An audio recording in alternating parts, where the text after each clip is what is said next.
जांच, नेपोटिज्म, सुशांत, रिया चक्रवर्ती, ये तमाम ऐसे शब्द और तमाम ऐसे नाम हो गए हैं जिसमें पूरा मामला कहीं खोसा गया है। हम सब भी इस कोशिश में हैं कि जितना इसे जाने, कोई ना कोई पेच उलझाने की कोशिश करता है। सुशांत की मौत में कई सवाल हैं जिनके जवाब तलाशने की कोशिश में पुलिस लगी हुई है। केवल महाराष्ट्र ही नहीं, बिहार की पुलिस भी इस अनुसंधान में लगी हुई है। बिहार की पुलिस ने जो जांच की है और जो कुछ भी सामने आया है वो खास है। उस पर बात करने के लिए बिहार पुलिस के मुखिया डीजीपी गुप्तेश्वर पांडे साहब हमारे साथ इस वक्त जुड़ गए हैं। पांडे जी, आपका स्वागत है इंडिया न्यूज में। गुप्तेश्वर पांडे साहब, 49 दिन हो गए हैं इस पूरे मामले को, इस घटनाक्रम को हुए, और अगर बात करें तो ज्यादातर दिन इसमें मुंबई पुलिस ने जांच की है। अब तक मुंबई पुलिस इस मामले को खुदकुशी मानकर चल रही है, यानी उन्होंने एडीआर दर्ज की थी, accidental death report. Bihar police की जांच जो अब तक हुई है सर, वो क्या कहती है? देखिए, हम जांच के बारे में कुछ जानकारी आपको नहीं दे सकते, लेकिन हम बार बार कह रहे हैं और सब लोगों से कह रहे हैं कि ये बताइए कि हम तो इस पिक्चर में आए हैं 4-5 दिन पहले। 25 तारीख को ये एफआईआर हमारे यहाँ दर्ज होता है और 26 को एक दिन तैयारी करके 27 को हमारी टीम यहाँ से मुंबई पहुंच भी जाती है। 4 बजे हमारे शाम को हमारे लोग टीम के पहुंचते हैं, मुंबई एयरपोर्ट पर पहुंचते हैं। सीधा एयरपोर्ट से वो चले जाते हैं सुशांत जहां रहते थे वहां जाते हैं। फ्लैट बंद है सोसाइटी में, वहां लोगों से बातचीत करते हैं, जगह का मुआयना करते हैं और वहां से फिर वो जुहू के लिए निकल जाते हैं, जहां हमारे एक महत्वपूर्ण अभियुक्त जिसको एफआईआर में बनाया गया है। मेरी ही आवाज मुझको आ रही जी, डीजीपी साहब बोलिए। जाते हैं और वहां जाने के बाद फिर उस जगह को देख करके आते हैं। हाँ, वो मेरी आवाज मुझे आ रही थी, इसलिए परेशानी हो रही थी जी। तो वो 27 को हमारे लोग पहुंचते हैं, 4 बजे एयरपोर्ट उतरते हैं, वहां से सीधे चले जाते हैं जहां सुशांत के रहने की बात बताई जाती है। वो फ्लैट बंद है, लेकिन वहां लोगों से बातचीत करते हैं, जगह को बाहर से देखते हैं, इंस्पेक्ट करते हैं। फिर वहां से तुरंत वो पहुंच जाते हैं 7-8 बजे जुहू, जहां एक हमारे मुख्य अभियुक्त का रिहायशी है, वहां पर जाते हैं। वहां भी फ्लैट बंद है और बाहर से देखते हैं। वहां से फिर चले जाते हैं एक सुशांत के मित्र के यहाँ, जिसके यहाँ बहुत महत्वपूर्ण सूचना जिनके पास होने की संभावना हम लोगों को थी, उनसे जाकर के मिलते हैं। और फिर 27 के बाद 28 को पहुंच जाते हैं डीसीपी बांद्रा के चैम्बर में। डीसीपी बांद्रा उनसे मिलते हैं, उनसे बात करते हैं, सहयोग करने की बात करते हैं और उनको ये सुझाव देते हैं कि आप पहले डीसीपी डिटेक्शन 1 से जाकर के आप 29 तारीख को मिल लीजिए। और उनके सुझाव, उनके आदेशानुसार, उनके निर्देशानुसार हमारी टीम के लोग 29 को जाते हैं डीसीपी डिटेक्शन 1 के यहाँ, लेकिन 4-5 घंटे तक इंतजार करते हैं। 10 बजे से लेकर 2:30 बजे दिन तक कोई वहां टर्नअप नहीं होता है। डीसीपी साहब भी आप ऑफिस में नहीं आते हैं, कोई स्टाफ भी नहीं है, सब कोई वहां से गायब है, हताश निराश और लौटते हैं।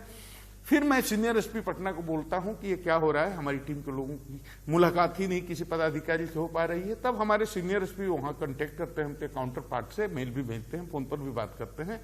तब परसों शाम को हमारे अधिकारियों के साथ डीसीपी डिटेक्शन की मुलाकात होती है, बात होती है और सहयोग करने का वो आश्वासन देते हैं। लेकिन अब बताइए एक बात, आप हमारे पास न एफएसएल की रिपोर्ट है, न हमारे पास पोस्टमार्टम रिपोर्ट है, न हमारे पास इंक्वेस्ट रिपोर्ट है, न हमारे पास पीओ का कोई वीडियोग्राफी है, न फोटो है, न सीसीटीवी फुटेज है। हमारे पास उस मामले से संबंधित कोई भी डॉक्यूमेंट है नहीं, अभी तक नहीं मिला है, हमको हैंड ओवर नहीं किया गया है।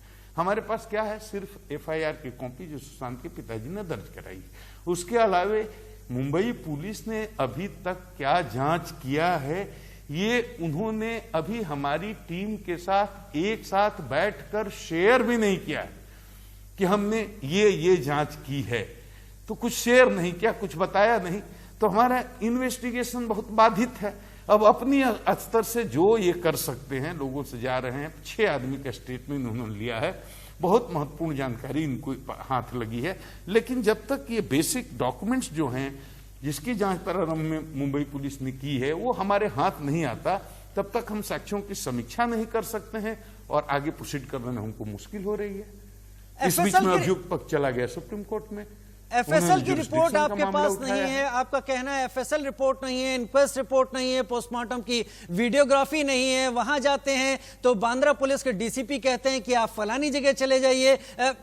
थोड़ा अजीब सा नहीं लगता? क्या पुलिसिंग इसी तरह से होती है जिस तरह से आप इतने वरिष्ठ होने के बाद अनुभव कर पा रहे हैं? क्या महाराष्ट्र पुलिस उन तौर तरीकों का, उन एसओपीज का पालन करते हुए आपको दिख रही है?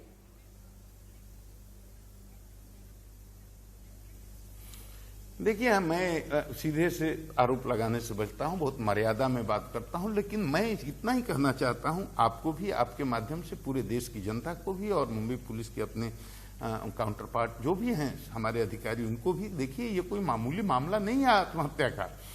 देश की 130 करोड़ आवाम इमोशनली अब जुड़ गई है, वो देख रही है हो क्या रहा है और ये क्यों हो रहा है। लोगों को लगता है 30 साल 32 साल 34 साल का नौजवान जिसके पास दौलत थी, शोहरत थी, पैसा था, कामयाबी को हासिल किया था, वो इतनी ऊंचाई पर जाने के बाद अचानक रात को फांसी के फंदे पर लटक जाता है, ये लोगों को पच नहीं रहा है। और इस तरह का जो रुख है मुंबई पुलिस का, मैं ये नहीं कह रहा हूं, ये पूरे देश के आवाम की आवाज है। लोगों को लग रहा है कहीं ना कहीं कहीं ना कहीं कहीं ना कहीं कुछ गड़बड़ है। तो ये जो परसेप्शन पब्लिक का बना है, ये बड़ा खतरनाक है, इसका संज्ञान लिया जाना चाहिए। और हम बिहार पुलिस के लोग, बिहार का और मुंबई पुलिस के लोग अलग अलग नहीं है। हमारा मोटिव ऑब्जेक्टिव एक ही होना चाहिए कि जनता को लग रहा है कि इसमें कोई कहीं ना कहीं कोई गड़बड़ है, इसमें कहीं ना कोई घालमाल है, तो एकदम पारदर्शिता के साथ एकदम निष्पक्ष अनुसंधान होना चाहिए, ताकि लोगों के सामने सच्चाई आ सके कि वस्तुतः सुशांत के साथ हुआ क्या था। और यही काम हम कर रहे हैं, और इसी काम में हम सहयोग मांग रहे हैं। हम कोई व्यक्तिगत सहयोग तो मांग नहीं रहे हैं, बस इतनी सी बात है, ये बात समझना चाहिए। आपने कहा है मामूली आत्महत्या का मामला नहीं है, पूरा देश इस बारे में जानना चाहता है। और यहां पर आपके साथ सुर मिलाकर हम भी यही कहेंगे कि हम भी समझना चाहते हैं और हमारे दर्शक भी समझना चाहते हैं कि आखिर ऐसा क्या हो गया। डीजीपी गुप्तेश्वर पांडे, बिहार पुलिस के सबसे बड़े अफसर, सबसे मुखिया उसके, और हमारे साथ हैं। आपने एक बात पर, एक शब्द पर जोर दिया अभी, निष्पक्ष अनुसंधान। जिस तरह का सहयोग बिहार की पुलिस के कर्मचारियों को पिछले कई दिनों में मुंबई में मिला है, आपको लगता है कि वहां पर दबाव में काम कर रही है जो सहयोगी पुलिस है वो, या आप बिना दबाव काम कर पाएंगे?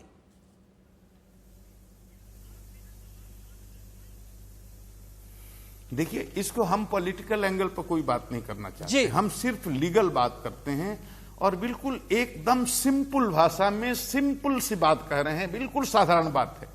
इसको साधारण आत्महत्या का मामला मान करके चलना बहुत भारी भूल होगी, और पूरे देश की 130 करोड़ जनता ये जानना चाहती है। आज आवाज देख लीजिए सोशल मीडिया पर, पूरी जनता जानना चाहती है क्या हुआ सुशांत के साथ। कहीं ये कहीं कहीं कि इसमें गड़बड़ तो नहीं है, इसके पीछे कौन लोग हैं, कौन सी परिस्थिति थी जिसमें यह घटना हुई, और उसके पीछे जवाबदेह लोग कौन हैं।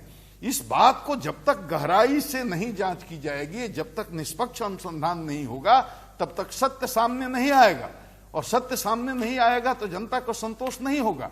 ये पुलिस की साख का सवाल है, उसकी इज्जत, क्रेडिबिलिटी का सवाल है, इसलिए जान लगा करके सत्य तक पहुंचना ही होगा। मैंने अब तक किसी वरिष्ठ पुलिस अधिकारी को इन शब्दों का इस्तेमाल करते नहीं देखा। ये पुलिस की साख का सवाल है। आखिर वो क्या मजबूरियां हैं कि आपको भी लग रहा है कि यहां साख की बात आ गई है? वर्दी चाहे किसी भी राज्य की पुलिस की हो, यह साख की बात है।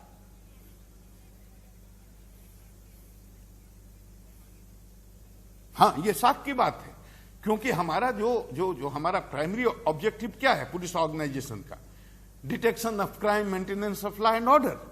ये अपराध है कि नहीं, अपराध हुआ कि नहीं, किस परिस्थितियों में उस व्यक्ति ने, जिसके पास सब कुछ था, जैसा मैंने बताया, वो बिहार का बेटा था लेकिन हिंदुस्तान किसान था। वो पूरा हिंदुस्तान, बिहार में जितने लोग उसको प्यार करने वाले हैं उससे कम प्यार करने वाले महाराष्ट्र में नहीं है, हर जगह हैं। तो इसको बिहार बनाम महाराष्ट्र की लड़ाई न बनाया जाए। ये बिहार पुलिस और महाराष्ट्र पुलिस की लड़ाई भी नहीं है। एक जस्टिस का सवाल है कि सच्चाई सामने आनी चाहिए, इंसाफ होना चाहिए, और इसके लिए अगर कोई लोग जवाबदेह हैं तो उनको हर हालत में बेनकाब करने के लिए मुंबई पुलिस को भी अपनी पूरी ताकत लगानी चाहिए, बिहार पुलिस का सहयोग करना चाहिए। मैं यही बात कर रहा हूं। मैं भी सुर मिलाता हूं, ये बिहार पुलिस और महाराष्ट्र पुलिस की लड़ाई नहीं है, लेकिन आपसे क्योंकि तकनीकी पहलू कहीं ज्यादा बेहतर आप समझा पाएंगे। एडीआर रजिस्टर की महाराष्ट्र पुलिस ने, मुंबई पुलिस ने एक्सीडेंटल डेथ रिपोर्ट दर्ज की, लेकिन जब वो मौका वारदात पर घटना की जगह पहुंचे और उन्हें कुछ फाउल प्ले नजर आया तो क्या उसे एफआईआर में तब्दील नहीं किया जाना चाहिए था? यही तो बात पूरी देश की जनता पूछ रही है। सवाल तो यही है, मूल सवाल तो यही है कि 41 दिनों में आप मुंबई पुलिस ने क्या जांच किया, ये इसका खुलासा ही नहीं हुआ।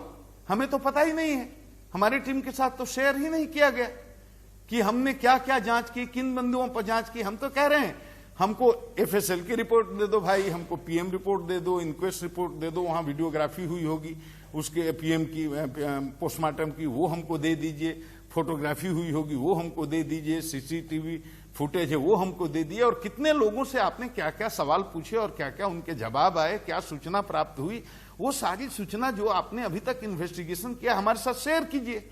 आपने एडीआर किया है, हमारे यहाँ तो एफआईआर हुआ है।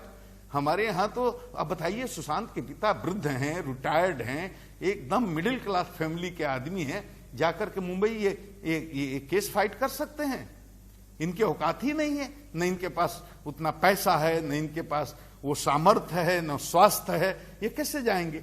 इन्होंने अपनी शिकायत यहां दर्ज कराई, तो हमारा भी लक्ष्य है कि सच्चाई तक पहुंचा जाए, इंसाफ हो सुशांत के साथ, और मुंबई पुलिस को भी उसमें सहयोग करना चाहिए। हम तो यही बात कर रहे हैं, हम तो कोई दूसरी बात का। हमारे मुख्यमंत्री जी ने अपील की है, हमारे मुख्यमंत्री जी ने अपील की है और कहा है, वहां की सरकार से अपील किया है कि अपने पुलिस को कहिए सहयोग करें, सहयोग करना चाहिए, उनका मोरल दायित्व है, नैतिक दायित्व है, वैधानिक दायित्व भी है। तो जब हमारे मुख्यमंत्री जी ने सुशांत को न्याय दिलाने की बात कही है और हमारे बिहार के मुख्यमंत्री नीतीश कुमार जी ने जब ये अपील कर दी है, उसके बाद क्या बच जाता है?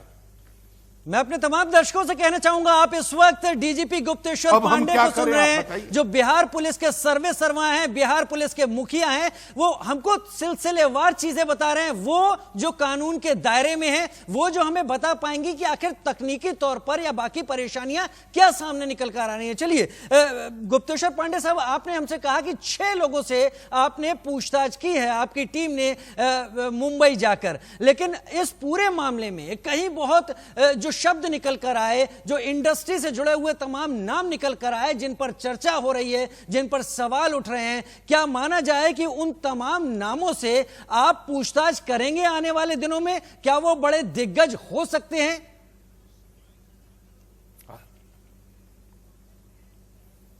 देखिए, हम आपको यही बता रहे हैं कि हमें अगर अनुसंधान करने का मौका मिलेगा, मुंबई पुलिस हमारा सहयोग करेगी, तो जो भी इस कांड में है, कहीं भी अगर कोई इसमें इन्वॉल्व है और किसी तरह का इसमें षड्यंत्र है, कोई खेल है, तो इस खेल में जितने लोग इन्वॉल्व हैं, हम साक्ष्य जुटाकर सबको बेनकाब करेंगे। हम इतना आश्वासन दे देते हैं, हम छोड़ेंगे नहीं इसको। आपने कहा था कि जो मैंने सुना, अगर मैं गलत नहीं हूं तो मुझे करेक्ट कीजिएगा, कि जहां तक इस पूरे मामले में रिया चक्रवर्ती जिसके खिलाफ एफआईआर दर्ज कराई गई है बिहार में, उसको आप कहीं से भी पकड़ेंगे, जमीन खोद कर निकालना पड़े तो शायद वहां से भी निकाल लेंगे। और बिहार पुलिस भी लगातार कहती रही है कि रिया उसके रडार पर है। रिया का एक वीडियो सामने आ जाता है, लेकिन रिया अभी तक लापता है। क्यों लापता है? क्या वजह हो सकती हैं? क्या दिक्कतें पेश आ रही हैं सर? ये पूरी देश की 100 करोड़ जनता जानना चाहती है तो कि आप ट्वीट भी करते हैं सीबीआई इसकी जांच कर ले, और बिहार पुलिस जांच करने जाती है तो आप गायब हो जाते हैं। आपका वीडियो भी एक आ जाता है सत्यमेव जयते कहते हुए। तो ये बात तो हम लोग अपने अनुभव से जानते हैं कि यहाँ अदालतों में जाकर के लोग गवाही देने जाते हैं तो गीता और कुरान पर हाथ रख करके झूठी कसमें भी खाते हैं। तो इमोशनल वीडियो जारी करने से देश की जनता को संतोष हो जाएगा क्या? एक 34 साल के नौजवान जिसके चेहरे पर हमेशा खिलखिलाहट रहती थी, मुस्कुराहट रहती थी, और जिसके पास पैसा था, दौलत थी, शोहरत था, और वो लड़का ऐसे ही चला गया, तो जनता तो जानना चाहती है कि कैसे चला गया, क्या है मिस्ट्री उसके पीछे। गुप्तेश्वर पांडे साहब, मुंबई पुलिस को बताना चाहिए कि उन्होंने किन किन से क्या क्या जांच की, क्या क्या पूछताछ की। गुप्तेश्वर पांडे साहब, सुशांत की जब मौत हुई थी, अब जिस पर ये सवाल उठ रहे हैं कि वो मौत थी, हत्या थी या आत्महत्या, और जिसके बारे में आप भी कह रहे हैं कि इन तमाम चीजों को सिलसिलेवार रखना चाहिए, तमाम शक और तमाम सवाल उठने के तमाम जवाब दिए जाने चाहिए, क्योंकि सवाल एक के बाद एक उठ रहे हैं। लेकिन उससे कुछ दिन पहले उसकी एक पूर्व मैनेजर की भी मौत हुई थी, जिसे खुदकुशी बताया गया था। अगर आपकी जांच चलती है जिस तरह से आप आगे बढ़ा रहे हैं, क्या सुशांत की मौत की जांच उस मौत तक भी जाएगी, या जो चीजें उससे कनेक्ट हो रही हैं इन सबको अपने दायरे में लेगी? जा सकती है, इसमें कोई संदेह नहीं है, पक्का जा सकती है। इससे उस चीज को भी देखना पड़ेगा, किस परिस्थिति में उसने आत्महत्या करी, उसका क्या केस रजिस्टर हुआ, उसमें क्या अनुसंधान हुआ, वो चीज को देखना पड़ेगा। उसकी फाइल कहां है, उसके उसके उसके साक्ष्य कहां है, सबूत कहां है, ये सब देखना पड़ेगा। उसका इससे लिंक है कि नहीं, ये सब देखना पड़ेगा, सारे पहलुओं पर अनुसंधान करना पड़ेगा। मैं अपने दर्शकों को यह बात कह सकता हूं, जहां तक आपकी बात है, आप एक वरिष्ठ अधिकारी हैं, और अगर सुशांत मामले की जांच में आप आगे बढ़ते हैं जिस तरह से बढ़ रहे हैं, तो दिशा सालियान उसकी मौत की भी जांच की फाइल बिहार पुलिस खोलेगी, यह तय है।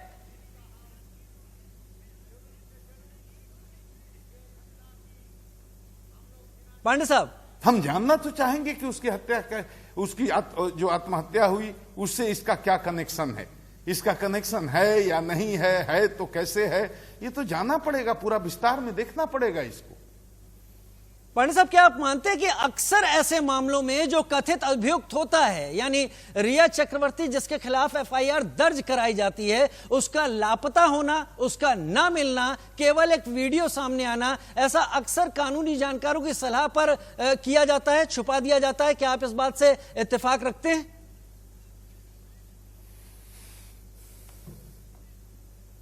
देखिए, जरूर वो जो भी कर रही हैं तो उसके पीछे उनके सलाहकार तो होंगे, उनको सलाह देने वाले तो होंगे, और मुझे विश्वास है कि वो कानून के जानकार ही होंगे। लेकिन हम ये कहते हैं कि जनता में क्या संदेश जा रहा है? क्या आप ट्वीट करके सीबीआई जांच की मांग करते हो और बिहार पुलिस के सामने आने से डरते हो? तो ये तो उचित नहीं है। 6 अभियुक्त बनाए गए हैं, ये 6 अभियुक्तों की इसमें क्या भूमिका है? जो शिकायत हमारे यहाँ की गई है, जिसके आधार पर हमारे यहाँ कॉग्निजेबल ऑफेंस मान करके एक प्राथमिकी दर्ज की गई है, तो हम उस शिकायत की जांच तो करेंगे, उसके लिए साक्ष्य जुटाएंगे, और साक्ष्य की पुष्टि हो जाए, शिकायत की पुष्टि साक्ष्य के आधार पर हो जाएगी तो हम आगे की कार्रवाई करेंगे। हम इसी में तो सहयोग चाहते हैं मुंबई पुलिस का, और तो हम कुछ नहीं चाहते। सुशांत के साथ न्याय होना चाहिए, हम न्याय चाहते हैं, यही देश की जनता भी चाहती है और यही मुंबई पुलिस को भी चाहिए। आपने कहा कि आप इसमें राजनीति ढूंढने की, अफसर गए हैं जी, विनय नाम है जी, आपने कहा कि आप इसमें राजनीति ढूंढने की कोशिश नहीं कर रहे, लेकिन जहां तक बॉलीवुड की बात है और मुंबई की बात है, वहां पर बॉलीवुड और पॉलिटिक्स का एक बड़ा अच्छा कनेक्शन है। क्या आपको इस बात का कहीं अंदेशा है या इस बात की हिचक है कि अगर ये जांच आगे बढ़ती है और नामों के खुलासे होते हैं तो बहुत बड़े बड़े नाम आपके घेरे में आ सकते हैं?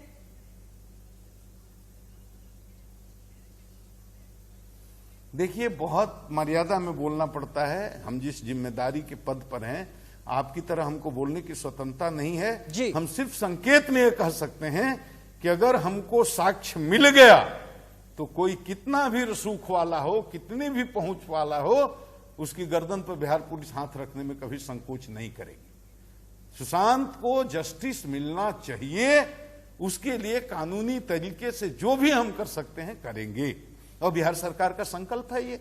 बिहार सरकार ने अपना रुख स्पष्ट कर दिया है, हमारे मुख्यमंत्री जी ने भी कह दिया है सुशांत को जस्टिस मिलना चाहिए, और अभियुक्त पक्ष की तरफ चलिए सर, इसी बात से आपके एक जुड़ा सवाल मैं पूछ लेता हूं और इस तरह से पूछता हूं।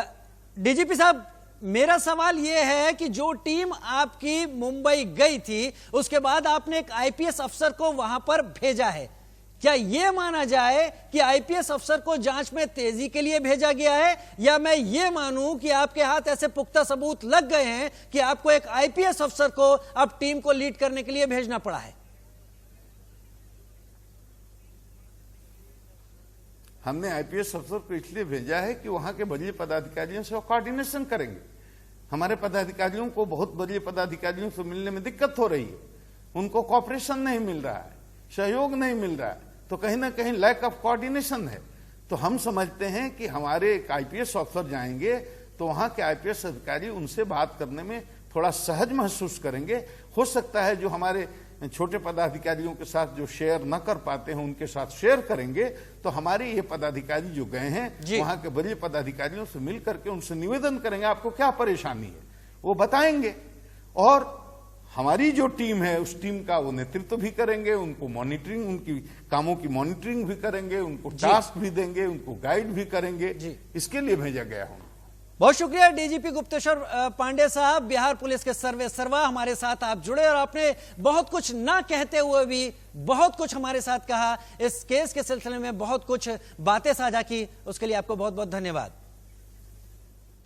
और बात बिहार पुलिस के मुखिया गुप्तेश्वर पांडे से बातचीत जो हमने की, उस खास बातचीत के बाद अब से कुछ ही देर में रुख उस शख्स का हम करेंगे जिसने सुशांत केस के कई सनसनीखेज खुलासे भी किए हैं। ब्रेक के बाद देखिए डिटेक्टिव बोलेगा, सारे राज खोलेगा।